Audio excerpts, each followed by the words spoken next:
بسم اللہ الرحمن الرحیم۔ السلام علیکم ورحمۃ اللہ وبرکاتہ۔ Welcome to online Quran lesson.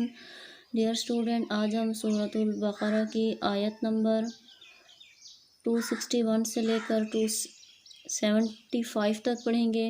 ترجمے کے ساتھ آئیں شروع کرتے ہیں۔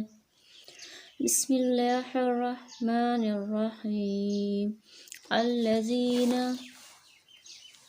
ينفقون أموالهم في سبيل الله ثم لا يتبعون ما أنفقوا منا ولا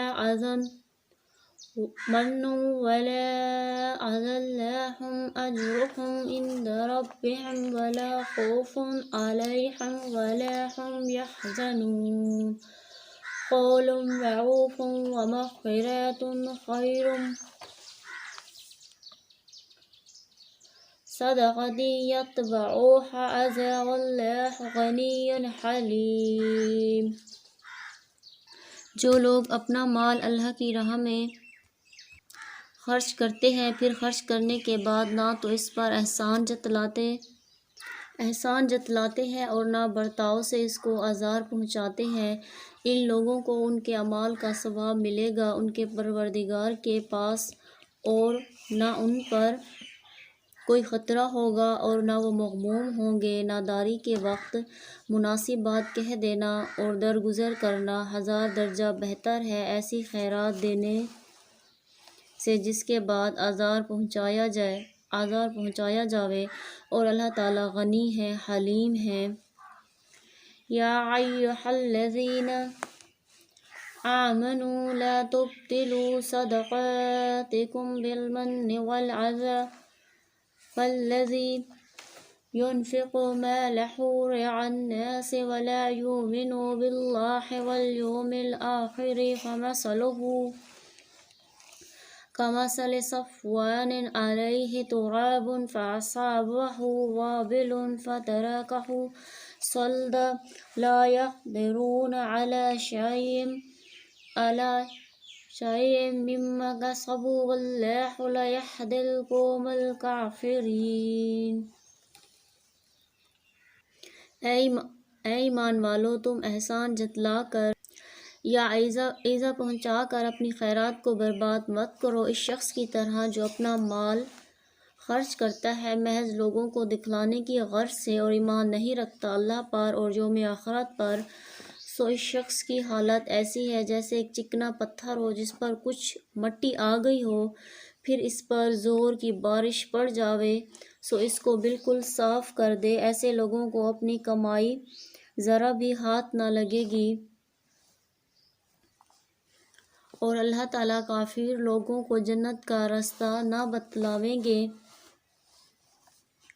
وَمَثَلُ الَّذِينَ يُنْفِقُونَ أَمْوَالَهُمُ ابْتِغَاءَ مَرْضَاتِ اللَّهِ وَتَثْبِيتًا مِنْ أَنْفُسِهِمْ كَمَثَلِ جَنَّةٍ بِرَبْوَةٍ أَصَابَهَا وَابِلٌ فَآتَتْ أُكُلَهَا ضِعْفَيْنِ فَإِنْ لَمْ يُصِبْهَا وَابِلٌ فَطَلٌّ وَاللَّهُ بِمَا تَعْمَلُونَ بَصِيرٌ۔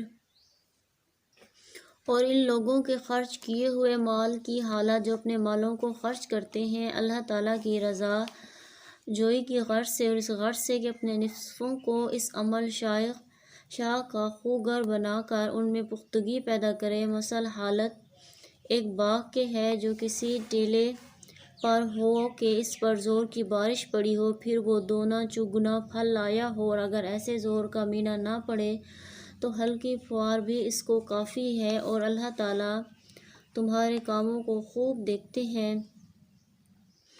أَيَوَدُّ أَحَدُكُمْ أَنْ تَكُونَ لَهُ جَنَّةٌ مِّن نَخِيلٍ وَعِنَبٍ تَجْرِي مِن تَحْتِهَا الْأَنْهَارُ لَهُ فِيهَا مِن كُلِّ الثَّمَرَاتِ وَأَصَابَهُ الْكِبَرُ وَلَهُ ذُرِّيَّةٌ ضُعَفَاءُ فَأَصَابَهَا إِعْصَارٌ فِيهِ نَارٌ فَاحْتَرَقَتْ كَذَلِكَ يُبَيِّنُ اللَّهُ لَكُمُ الْآيَاتِ لعلکم تتفکرون۔ بھلا تم میں سے کسی کو یہ بات پسند ہے کہ اس کا ایک باغ ہو کھجوروں کا اور انگوروں کا، اس کے درختوں کے نیچے نہریں چلتی ہوں، شخص کے ہاں اس باغ میں اور بھی ہر قسم کے مناسب میوے ہوں، اور اس شخص کا بڑھاپا آ گیا ہو، اس کے اہل و عیال بھی ہوں جن میں کمانے کی قوت نہیں ہو۔ اس باغ پر ایک بگولا آوے جس میں آگ کا مادہ ہو، پھر وہ باغ جل جاوے۔ اللہ تعالیٰ اسی طرح نظائر بیان فرماتے ہیں تمہارے لیے تاکہ تم سوچا کرو اے ایمان والو۔ آج کے لیے اتنا ہی، انشاءاللہ تعالیٰ نیکسٹ ہم 262 سے لے کر 272 تک پڑھیں گے۔ آپ نے قرآن پاک کو لائک اور چینل کو سبسکرائب کرنا ہے۔ جزاک اللہ خیر۔